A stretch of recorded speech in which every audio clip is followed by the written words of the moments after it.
जय हिंद बच्चों, कैसे हैं आप? आशा है स्वस्थ होंगे और मन लगा के पढ़ाई कर रहे होंगे। स्वागत है आपका फ्यूचर विल के ऑनलाइन एजुकेशन प्लेटफॉर्म पे, जहां पर एक बार आपका फिर से स्वागत किया जा रहा है आपके अपने बैच परिवर्तन 2.0 में।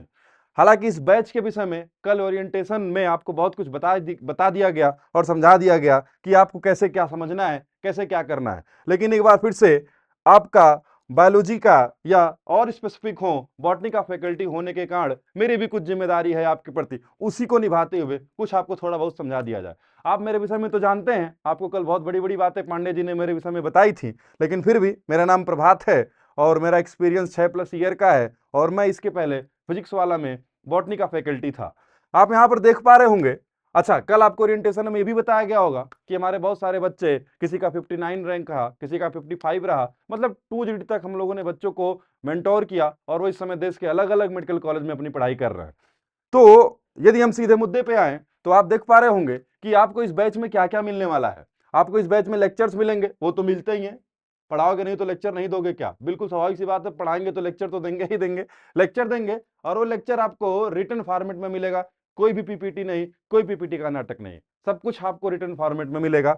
और वो जो हम आपको बताएंगे, जो आपको लिखवाएंगे, वही आपको स्लाइड के फॉर्म में नोट्स मिलेंगे। दूसरी बात, आपको टॉपिक वाइज डीपीपी मिलेगा। जो भी आपने टॉपिक पढ़ा, जैसे मान लो अभी तुम कोई टॉपिक नहीं जानते, मान लो एक टॉपिक का नाम डाइजेशन है। डाइजेशन मेरा विषय नहीं है, लेकिन फिर भी मान लो क्योंकि तुम क्लास 10th में लाइव प्रोसेस पढ़ के आए हो, वहां डाइजेशन पढ़े हो, तो मान लो एक टॉपिक डाइजेशन है, तुम्हें उसकी डीपीपी मिलेगी। ठीक, फिर तुम्हें टेस्ट सीरीज मिलेगा, बिल्कुल मिलेगा। अब तुम्हारा यदि तुमको पढ़ाया जाएगा तो तुम्हारा एग्जाम तो कराया जाएगा। क्यों कराओगे एग्जाम? हमको अच्छा नहीं लगता, लेकिन अपने तैयारी को एनालिसिस करने के लिए हमें तो एग्जाम देना ही पड़ेगा, तो हम उसको टेस्ट सीरीज के नाम से आपके सामने लाएंगे। एनसीईआरटी, क्योंकि नाम यहाँ पर एनसीईआरटी लिखा है, तो एक बात आपको पहले से स्पष्ट हो जानी है कि यदि आप मेरे बैच में बैठे हैं तो आपके सामने एनसीईआरटी आपकी खुली हुई होगी। यहाँ पर हम आपको एनसीईआरटी खोल के नहीं पढ़ाएंगे, मेरे किताब हाथ में, मेरे किताब रहेगा, हम उसी को पलटेंगे, वहीं पे लाइन बाय लाइन आपसे पढ़ाएंगे और वहीं पर आपसे कहेंगे कि लाइन बाय लाइन पढ़ो। तो यदि आपके पास एनसीईआरटी नहीं, एनसीईआरटी इस समय सिलेक्शन के लिए गीता है, कुरान है, पुराण है, बाइबिल है, सब कुछ है। यदि आपके पास एनसीईआरटी है और आप एनसीईआरटी पढ़ रहे हैं, तभी आपका सिलेक्शन होगा। बाकी तुम कितनी बार भी पढ़ लो, कोई प्रभाव नहीं पड़ता। मेरे नोट्स तुम 1000 बार पढ़ लो, यदि एनसीईआरटी नहीं पढ़ोगे तो नहीं काम चल पाएगा। एनसीईआरटी पढ़ना पड़ेगा। ठीक, फिर बेसिक टू हाई लेवल। अब बेसिक टू हाई लेवल का मतलब क्या है? ऐसा नहीं है कि सीधे हम आपको रिस्पायरेशन इन प्लांट वाला चैप्टर शुरू कर देंगे। हम सबसे पहले आपको सेल समझाएंगे कि सेल क्या होता है, फिर टिश्यू तक ले जाएंगे, फिर हम मैकेनिज्म तक ले जाएंगे। सब कुछ आपको आराम से 1 बाय 1 एक्सप्लेन किया जाएगा। दूसरा, बेस्ड ऑन लेटेस्ट पैटर्न। अब लेटेस्ट पैटर्न का मतलब क्या है? ऐसा क्या बताओगे जो लेटेस्ट हो?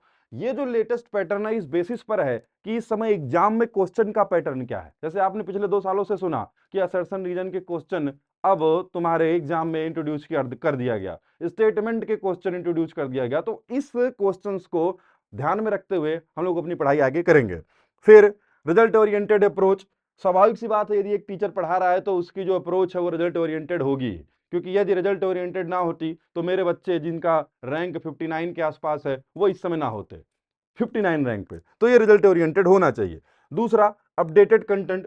अपडेटेड का सेंस ये है कि बहुत सारी चीजें जो एनसीईआरटी में नहीं है वो आपको नहीं पढ़ाई जाएंगी। कोई मतलब नहीं है कि आपको हम 15 फैमिली पढ़ाएं जो आपके सिलेबस में नहीं है, कोई अर्थ नहीं है। जिन चीजों को आपकी एनसीईआरटी से हटा दिया गया, जो आपके सिलेबस में नहीं है नीट के, वो आपको नहीं पढ़ाया जाएगा। तो ये अपडेटेड हो गया मामला। दूसरा, लाइव इंटरेक्टिव क्लासेज होंगी, आपकी क्लासेज लाइव भी रहेंगी, तो जिससे आप हमसे इंटरेक्ट कर पाए, अपनी समस्याएं हमें आप बता पाए। और ये समस्याएं केवल पढ़ाई की नहीं है, ये समस्याएं यदि आपके व्यक्तिगत जीवन में पढ़ाई से संबंधित कुछ थोड़ी बहुत होती हैं तो वहां पर भी हम लोग थोड़ा सा समझने की कोशिश करेंगे। दूसरा, शॉर्ट नोट्स। शॉर्ट नोट्स का क्या इंपॉर्टेंट है? जब आप सारा चैप्टर पढ़ लेंगे, जब रिवीजन का समय होगा, तो आपको छोटे छोटे की पॉइंट में, बुलेट पॉइंट में शॉर्ट नोट्स बनवाए जाएंगे, जिससे आपको और आसानी होगी पढ़ने में। फिर effective mock test. Mock test तो होंगे ही, जब आप पढ़ेंगे तो मॉक टेस्ट तो आपको देना ही पड़ेगा। और यहाँ पर मिक्स प्रैक्टिस है, यानी कि मिसलेनियस क्वेश्चंस होंगे आपके लिए, आपको उनको सॉल्व करने रहेंगे। और कंसेप्चुअलाइज प्रैक्टिस सीट होगी, कुछ हाई ऑर्डर लेवल थिंकिंग के क्वेश्चंस दिए जाएंगे आपको, जिससे आपकी सोचने की क्षमता थोड़ी सी और बढ़े। और लास्ट में 10 साल के पीवाईक्यू, जो कि सबसे इंपॉर्टेंट है, इन सारी बातों से इंपॉर्टेंट है। आपको पीवाईक्यू करना है जिससे आपको ऐसा समझ में आए कि आपके एग्जाम में क्या क्वेश्चन पूछे जा रहे हैं।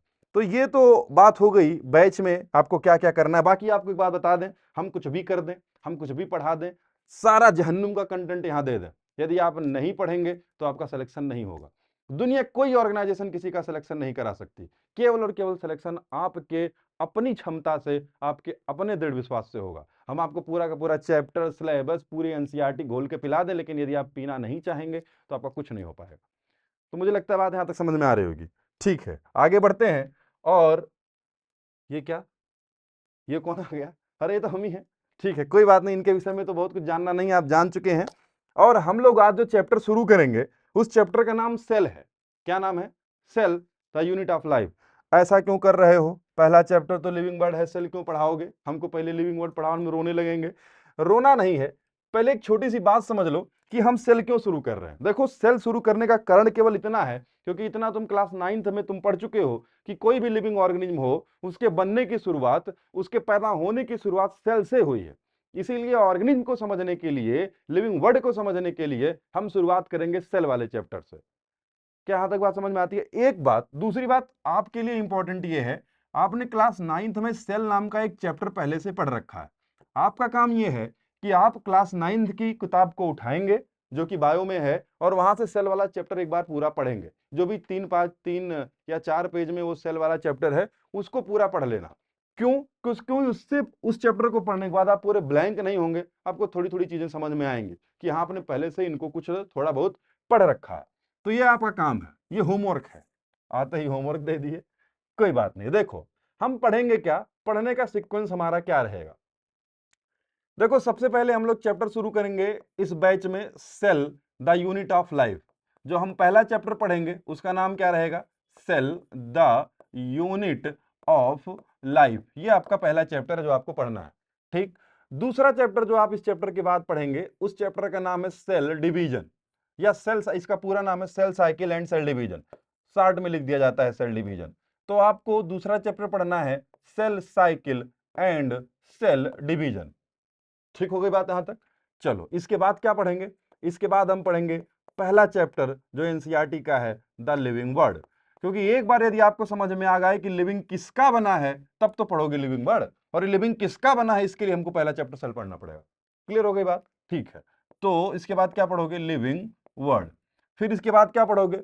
फिर चौथा चैप्टर पढ़ोगे बायोलॉजिकल क्लासिफिकेशन। चौथा चैप्टर क्या? Biological classification. और पांचवा चैप्टर क्या? Plant kingdom.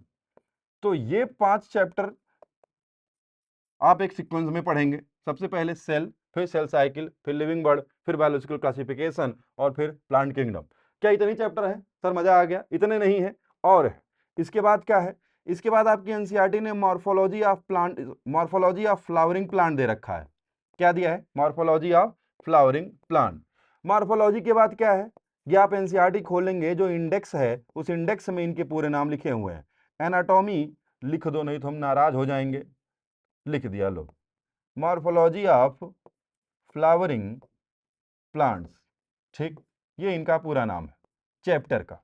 ठीक, फिर एनाटॉमी ऑफ फ्लावरिंग प्लांट। इनके बाद क्या है? इनके बाद क्या पढ़ेंगे? बात क्या है? इनके बाद हम सीधे चले आएंगे प्लांट फिजियो में। और प्लांट फिजियो में जो चैप्टर हम पढ़ेंगे उस चैप्टर का नाम क्या है? सबसे पहले प्लांट फिजियो में दे रखा है एक चैप्टर जिसका नाम है फोटोसिंथेसिस इन हायर प्लांट्स। यानी कि आप फोटोसिंथेसिस पढ़ेंगे, और फोटोसिंथेसिस पढ़ने के बाद आप दूसरा चैप्टर पढ़ेंगे जिसका नाम है रिस्पायरेशन इन प्लांट। जिनके पास पुरानी एनसीईआरटी होगी उनमें या उनको 5 चैप्टर दिखाई दे रहे होंगे। एक तो मिनरल न्यूट्रिशन, और एक फोटोसिंथेसिस के पहले ट्रांसपोर्ट इन मिनरल प्लांट। तो वो आपको नहीं पढ़ना, वो आपके सिलेबस में अब नहीं है। ठीक, इसके बाद क्या है? प्लांट ग्रोथ रेगुलेटर, या पीजीआर बोल दिया। सर ये तो बात समझ में आ गई, लेकिन ये बता दो क्या ये सारे चैप्टर इंपॉर्टेंट है? पहली बात तो तुम्हें दिमाग में बात ये रख लेनी है कि एनसीईआरटी में जितने शब्द हैं वो शब्द इंपॉर्टेंट है, चैप्टर की बात छोड़ दो। सर यदि हम एक चैप्टर छोड़ दें, मान लो किसी चैप्टर का वेटेज केवल एक क्वेश्चन का है, एक क्वेश्चन का मतलब 4 नंबर, और एक नंबर में तुम्हारा रैंक लाखों में फ्लैक्चुएट हो जाएगा, तो तुम्हारे पास ये विकल्प तो है ही नहीं कि हम ये चैप्टर छोड़ देंगे। यदि हम वेटेज की बात करें, सबसे पहले हम सेल की बात करें। सेल वाले चैप्टर की यदि हम वेटेज की बात करें तो ऐसा माना जाता है कि इस चैप्टर से लगभग 3 से 4 क्वेश्चन हर साल बनते ही बनते हैं। कितने? 3 से 4। वैसे ही सेल साइकिल की बात करें, इस साल भी इससे लगभग 2 से 3 क्वेश्चन थे 2024 में। ठीक, फिर लिविंग वर्ड का केवल एक क्वेश्चन का वेटेज है, एक क्वेश्चन तो इससे आता ही आता, -1 नहीं है, 1 है। ठीक, फिर इसके बाद बायोलॉजिकल क्लासिफिकेशन की बात कर लो, बायोलॉजिकल क्लासिफिकेशन का भी वेटेज 3 से 4 क्वेश्चन के आसपास है। प्लांट किंगडम का भी यही सेम केस है, 2 से 3 या 3 से 4। फिर मॉर्फोलॉजी की बात कर ले, मॉर्फोलॉजी में भी 2 से 3 क्वेश्चन है, 2 से 3 क्वेश्चन आपके एग्जाम में इससे होते हैं। एनाटॉमी की बात करें, एनाटॉमी में लगभग 3 से 4 क्वेश्चन है। फिर आप बात करेंगे फोटोसिंथेसिस की बात करें तो इसमें भी 3 से 4 क्वेश्चन। रिस्पायरेशन की बात करें तो इसमें 1 से 2 क्वेश्चन, और पीजीआर की बात करें तो इसमें भी लगभग 1 से 2 क्वेश्चन, इतने आपसे पूछे जाएंगे। सर ये चैप्टर कठिन लग रहा है, हम नहीं पढ़ेंगे लिविंग वर्ड। तो मैंने अभी आपसे कहा कि एक क्वेश्चन, एक चैप्टर छोड़ोगे 4 नंबर जाएगा, 4 नंबर का मतलब रैंक तुम्हारी न जाने कहाँ जाएगी, तुम सोच नहीं सकते। तो इसलिए छोड़ने कोई विकल्प नहीं। तो हमारा जो आप पहला चैप्टर है जो हम पढ़ने चलेंगे, जो हम पढ़ने चल रहे हैं, उस चैप्टर का नाम है cell the unit of life. तो cell the unit of life की यदि हम बात करें तो फिर से तुरंत चैप्टर नहीं शुरू करेंगे हम लोग। सबसे पहले हम टॉपिक की बात करेंगे, कौन कौन सा टॉपिक हमें इस चैप्टर में पढ़ना है। मैंने आपसे कहा कि आप क्लास 9th का सेल वाला चैप्टर पढ़ लेना। हमारे पास किताबें नहीं है, हम कैसे पढ़ें? अरे गूगल पे जाना, सेल लिखना, क्लास 9th लिखना, पीडीएफ डाउनलोड करना और पढ़ लेना। हमारे पास मोबाइल ये नहीं है, हम क्या करें? अब इसका तो कुछ समाधान तो नहीं है, लेकिन फिर भी इस चैप्टर को पढ़ लेना। चलो, कौन कौन सा टॉपिक पढ़ोगे इस चैप्टर में? देखो, शुरुआत हम लोग करेंगे सेल के डिफिनीशन से। यानी सबसे पहले हम लोग सेल को समझेंगे कि सेल क्या है। जब हम सेल का डिफिनीशन पढ़ लेंगे तब हम डिवाइड करेंगे सेल को उसके नंबर के बेसिस पर, और हम समझेंगे कि यूनिसेलुलर ऑर्गेनिज्म क्या है और मल्टी सेलुलर ऑर्गेनिज्म क्या है। यूनिसेलुलर और मल्टी सेलुलर को समझ लेना है, और जब यूनिसेलुलर और मल्टी सेलुलर को समझ लोगे तो उसके बाद छोटा सा डिफरेंट एक समझेंगे हम, प्रोकैरियोट और यूकैरियोट का। एक बात और स्पष्ट कर दूं, तुम्हारी एनसीईआरटी में इस चैप्टर में जब तुम ये यूनिसेलुलर और मल्टी सेलुलर पढ़ोगे तो प्रोकैरियोट और यूकैरियोट दे रखा है। हम प्रोकैरियोट का कोई कंसेप्ट इस चैप्टर में नहीं पढ़ेंगे, हम प्रोकैरियोट का पूरा कंसेप्ट पढ़ेंगे बायोलॉजिकल क्लासिफिकेशन में। ये तो गलत बात है, यहाँ क्यों नहीं पढ़ाओगे? ये तो यहीं पढ़ाना चाहिए था, किताब में तो यहीं दिया है। इसको हम इसलिए वहां पर पढ़ेंगे क्योंकि जब आप बायोलॉजिकल क्लासिफिकेशन पढ़ेंगे, आपने क्लास 9th में ऐसा पढ़ा होगा कि 5 किंगडम बनाए थे आर.एच. विटेकर साहब ने। किसने? आर.एच. विटेकर साहब ने, जिनके नाम मोनेरा, प्रोटिस्टा, फंजाई, प्लांटियोर, एनिमिलिया। इस मोनेरा किंगडम में हम केवल और केवल प्रोकैरियोट पढ़ते हैं। तो इस प्रोकैरियोट से ये कहेंगे तू वहीं चल जहां का तू है, यानी कि हम इस प्रोकैरियोट को कहां डिस्कस करेंगे? मोनेरा में। यहां पर हम प्रोकैरियोट का सिंगल कंसेप्ट डिस्कस नहीं करेंगे। क्या बात समझ में आती है? झगड़ा मत करना, ना आई नहीं कहा नहीं पढ़ाया तो किताब में है, 3 पन्नों में छोड़ क्यों दिया, हमारा नुकसान हो गया। वहां पढ़ेंगे कहां? बायोलॉजिकल क्लासिफिकेशन में। ठीक बात। चलो, इसके बाद क्या पढ़ेंगे? इसके बाद सेल थ्योरी पढ़ेंगे, वही सेल थ्योरी जो स्लाइडेन और स्वान साहब ने आपको पहले भी बताई है। सेल थ्योरी पढ़ लिया। सेल थ्योरी पढ़ने के बाद क्या करोगे? सेल थ्योरी पढ़ने के बाद अब हम 1 बाय 1 इसके और डिटेल में जाएंगे। हम सेल के साइज को पढ़ेंगे, फिर सेल के साइज को पढ़ने के बाद हम सेल के शेप को पढ़ेंगे। जब हम सेल का साइज और सेल का शेप पढ़ लेंगे, फिर हम सेल की बाउंड्री पढ़ना शुरू करेंगे। हम सबसे पहले सेल वॉल पढ़ेंगे। सेल वॉल पढ़ने के बाद हम लोग सेल मेम्ब्रेन पढ़ेंगे। सर सीएम है क्या? सीएम नहीं है, सीएम तो है लेकिन ये चीफ मिनिस्टर वाला नहीं है, ये सेल मेम्ब्रेन है। सेल मेम्ब्रेन या प्लाज्मा मेम्ब्रेन, सीएम पीएम दोनों साथ लिख दिया। अरे ये सेल मेम्ब्रेन है या प्लाज्मा मेम्ब्रेन है, ऐसा है। ठीक, और इतना तो आप जानते हैं कि जब आप सेल मेम्ब्रेन के अंदर जाएंगे तो आपको सेल ऑर्गेनेल मिलते हैं। क्या मिलते हैं? Cell organelle. ये वही सेल ऑर्गेनेल हैं जो आपने क्लास 9th में पढ़ रखा है 2-2 लाइन में। यहाँ पे उन्हीं की थोड़ी सी डिटेलिंग है, और इन्हीं सेल ऑर्गेनेल को 1 बाय 1 डिस्कस करेंगे। तो हम लोग यहाँ पर डिस्कस करेंगे। यदि आपने थोड़े बहुत सेल ऑर्गेनेल के नाम पहले से सुने हो और नहीं सुना है तो इसीलिए कहा मैंने वहाँ पे जाके पढ़ना 9th में। ईआर पढ़ेंगे, उसके बाद हम लोग गोल्जी बॉडी पढ़ेंगे। ये सीक्वेंस ऊपर नीचे हो सकता है आपको बताने के लिए कि हम कौन कौन सा सेल ऑर्गेनेल पढ़ने वाले हैं या इस चैप्टर में आप पढ़ेंगे। या आपने लाइसोसोम का नाम सुना होगा अपने जीवन काल में, तो लाइसोसोम पढ़ेंगे। और नहीं सुना है तो सुनो, देखो बताया तो जा ही रहा है ना, लाइसोसोम है। फिर इसके बाद क्या पढ़ोगे? इसके बाद माइटोकॉन्ड्रिया पढ़ोगे। माइटोकॉन्ड्रिया पढ़ने के बाद वैक्यूल पढ़ सकते हो, वैक्यूल पढ़ लिया। इसके बाद क्या पढ़ोगे? प्लास्टिड पढ़ लेना। सर कौन सा वाला प्लास्टिक? प्लास्टिक नहीं, प्लास्टिड, टिड TID, प्लास्टिड पढ़ेंगे। प्लास्टिड पढ़ने के बाद और क्या पढ़ लेंगे? राइबोसोम पढ़ लेंगे। क्या पढ़ेंगे? राइबोसोम। राइबोसोम पढ़ लिया, अब सेंट्रियोल पढ़ लो, एक सेल ऑर्गेनल ये भी है, सेंट्रियोल पढ़ लिया, और फिर फाइनली न्यूक्लियस पढ़ेंगे। तो सबसे लास्ट में न्यूक्लियस पढ़ लेंगे, और न्यूक्लियस पढ़ने के बाद थोड़ा बहुत हम लोग स्ट्रक्चर ऑफ, ये क्या लिखा? स्ट्रक्चर, स्पेलिंग नहीं आती है क्या? बायो में लिखने का तरीका स्ट्रक्चर ऐसे लिख देते हैं स्ट्रक्चर। अच्छा, अभी तक तो नहीं सुने थे, किसी बताया नहीं था, तुमको नहीं आता, मतलब ऐसे लिखेंगे स्ट्रक्चर ऑफ क्रोमोसोम। तो यहां पर हम क्रोमोसोम के स्ट्रक्चर को डिस्कस कर लेंगे। और एक सेल ऑर्गन मुझे लगता है छूट गया, कौन सा? पर ऑक्सीसोम। पर ऑक्सीसोम, जो कि तुम्हारी एनसीईआरटी ने माइक्रोबॉडीज दिया है, माइक्रोबॉडीज में इनका डिस्कस किया गया। तो ये एक रोड मैप है सेल वाले चैप्टर का जो आपको पढ़ना है। तो हम लोग अब शुरुआत करने वाले हैं टॉपिक सेल से, कि सेल क्या। तो ये तो बात हो गई सेल के विषय में कि सेल चैप्टर में हम लोग क्या क्या पढ़ेंगे। तो ये तो एक रोड मैप है कि हमें इस चैप्टर में क्या क्या पढ़ना है। प्रश्न ये है कि कैसे पढ़ना है, कैसे पढ़ेंगे सर, क्या तरीका है जिससे हम पढ़ पाए? तो तरीका एक छोटा सा है, बहुत छोटी सी बात है। देखिए, मैंने शुरू में भी आपको बताया कि एक तरीका तो ये है कि जो आपको नोट्स बनवाए जाएंगे, आपको वो प्रॉपर नोट्स बनाने हैं। ठीक, जब आपने नोट्स बना लिया, नोट्स बनाने के बाद आपको एनसीईआरटी पढ़ना है। नोट्स बनाने और एनसीईआरटी पढ़ने का तरीका यह है कि सपोज दैट कि आपको नोट्स में माइटोकॉन्ड्रिया नाम का एक टॉपिक पढ़ाया गया। अब आपकी नैतिक जिम्मेदारी यह है कि पहले तो आप माइटोकॉन्ड्रिया अपने नोट्स से पढ़िए। जब आप नोट्स से पढ़ लेंगे तो उसके बाद, हालांकि आपको क्लास में पढ़ाया जाएगा, लेकिन क्लास में पढ़ाने के बाद आपका काम क्या है? आपने जब माइटोकॉन्ड्रिया पढ़ लिया, फिर आप एनसीईआरटी में माइटोकॉन्ड्रिया खोजेंगे, एनसीईआरटी पढ़ेंगे। और एनसीईआरटी पढ़ने का तरीका ये नहीं कि mitochondria mitochondria mitochondria, 2 membrane, 3 membrane, 4 membrane, काम खत्म। जब आप माइटोकॉन्ड्रिया पढ़ेंगे तो आपके दिमाग में माइटोकॉन्ड्रिया का फिगर चलना चाहिए कि हाँ, माइटोकॉन्ड्रिया क्या है, उसमें 2 मेम्ब्रेन होते हैं, उसके अंदर क्या है, ऐसा एक इमेजिनेशन होना चाहिए। ठीक, आपने एनसीईआरटी पढ़ ली। एनसीईआरटी पढ़ लेने के बाद क्या करना है? फिर आपको इसी माइटोकॉन्ड्रिया की डीपीपी भी प्रोवाइड करा दी जाएगी, पूरे चैप्टर की प्रोवाइड की जाएगी। शुरू में बताया तो माइटोकॉन्ड्रिया की डीपीपी आपको मिल गई। अब डीपीपी कैसे लगाओगे? ऐसा नहीं घर गए, मतलब घर पे तो हो ही, बिल्कुल बस्ता फेंका, मतलब बैग फेंका और तुरंत डीपीपी लेके बैठ गए। डीपीपी करने का तरीका यही, पहले नोट्स फिर एनसीईआरटी, जब दोनों हो जाए उसके बाद क्या, और कम से कम कितनी, कम से कम कितनी बार? कम से कम 3 से 4 बार आपको एनसीईआरटी की रीडिंग करनी ही करनी।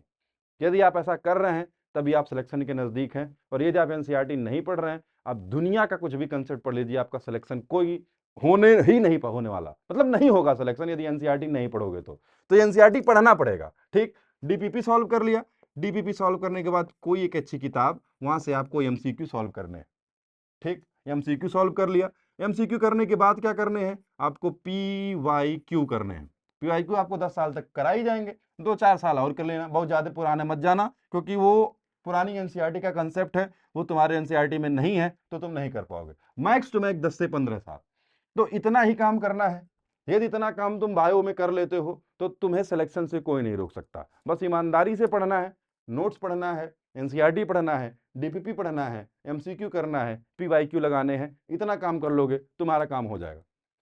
डीपीपी लगाने का भी एक तरीका होता है। मान लो तुम्हें कभी भविष्य में डीपीपी रिवाइज करना है, तो ऐसा नहीं कि पूरी डीपीपी लेकर बैठो, एक आध क्वेश्चन ऐसे होंगे जहां तुम फंसोगे, उस क्वेश्चन को सर्किल कर लो। अब दोबारा जब तुम्हें डीपीपी रिवाइज करना रहेगा तो केवल तुम्हें उसी सर्किल क्वेश्चन को रिवाइज करना है। सेम यही काम करना है एमसीक्यू के लिए, सेम यही काम करना है पीवाईक्यू के लिए। पूरा रिविजन नहीं करने बैठना है, नहीं तो फिर कर ही नहीं पाओगे, समय ही नहीं बचेगा। तो ये एक तरीका है, इससे हम ईमानदारी से पढ़ेंगे, और जब ईमानदारी से पढ़ेंगे तो हमारा सिलेक्शन होगा। ठीक है, तो हम लोग अपना अब चैप्टर शुरू करते हैं, सेल।